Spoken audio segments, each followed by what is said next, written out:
dagaalka lagula jiro fayraska corona wuxuu leeyahay wajiye badan kanna waa mid ka mid ah mutadawiciinta ka tirsan mashruucan Rice Project waxay waqtigooda nasashada ku mashquulsan yihiin diyaarinta raashin loogu talagalay in loo qaybiyo qoysasku uu fayrasku saameeyay ee ku nool degmada Haringey ee magaalada London. Mashruuca Rice Project waxa horaantiisii loo aasaasay in lagu wacyigeliyo dhalinyarada degmadan. Shantii sano ee tagayna waxay wax badan ka bedeleen nolosha dhalintan. Xirfado kala duwan ayaa halkan lagu baray. sidoo kale sabti kasta waxaa loo qaban jiray barnaamijyo ay iyaga iyo waalidiintooduba ka soo qayb gali jireen. xayiraadihii adkaa ee lagu soo rogay UK fayraska corona dartii ayaa saameyn weyn ku yeeshay nolosha dad uu horay dhaqaalahoodu u liitay. xafiiska tirakoobka qaranka ayaa sheegay inay labalaabmeen dadka dalbanaya lacagaha lagu kabo dadka shaqo beelay, taasoo haatan marayso 3 milyan oo qof. boqolkiiba 45 dadka dalbanaya lacagaha ciirta saddexdii bilood ee ugu dambeeyay waxay ahaayeen dad dhawaan shaqo beelay. waxa intaa dheer dhawaan dalka UK ayaa si rasmi ah loogu dhawaaqay inuu dalku galay dhaqaale burbur markii ugu horeysay muddo 11 sano ah. Aisha Abdi dadaalka ay ku doonayaan inay ku samata bixiyaan bulshada ay la soo diristay dhaqaale xumada dartii ayaa ku dhaliyay dhalinyaradan inay bilaabaan barnaamij lagu qaybinayo raashinka ka soo hara suuqyada waaweyn ee dalka si ay markaa u daboolaan baahida qayb ka mid ah malaayiinta qof ee ku gaajoonaya daafaha UK. raashinkani runtii dadka aad buu caawiyay.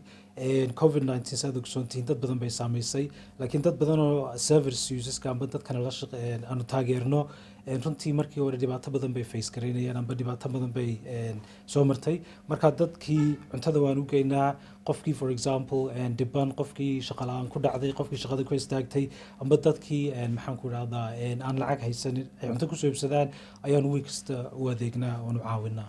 inkastoo ay raashin qaybinta ku bilaabeen dhowr qoys tirada ayaa ah mid sii kordhaysa toddobaad walba. boqolkiiba 70 hay'adaha bulshooyinka laga tirada badan yahay ee UK ayaa sheegay inay sare u kacday dadku u baahanaya adeegyada ay bixiyaan. hay'addan Rice Project ayaa asalkeedii loo aasaasay inay wacyigeliyaan dhalinyarada, balse haatan xayiraadaha kadib Cawaale iyo kooxdiisa ayaa guryaha u geeyay raashinka dadka u nugul fayraska. Xamse iyo Yusuf ayaa ka mid ah dhalinyarada toddobaad walba waqtigooda u hora hirgelinta barnaamijkan lagu caawinayo bulshada. I was part of the youth club. I used to go on the youth club after school. waxaan ka qayb qaadan jiray barnaamijyada iskuulka markaan ka soo baxo, balse waa la joojiyay COVID-19 dartii. marka barnaamijkan ayaan ka qayb qaataa. Something to do to help out.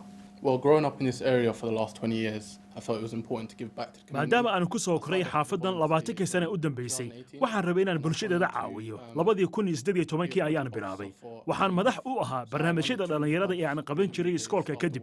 waxaan jeclahay inaan bulshadeeda caawiyo.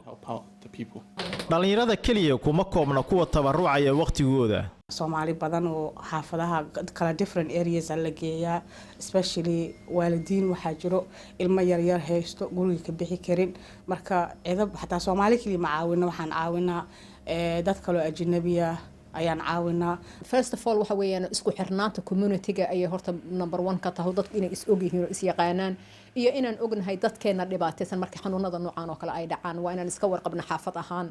dadka u baahan ama ku tirsan barnaamijyada cunno qaybinta sida Rice Project ayaa ku soo badanaya dalkan xilli uu dhaqaalaha wadanku uu ku yimid burburkii ugu xumaa tan iyo 2009.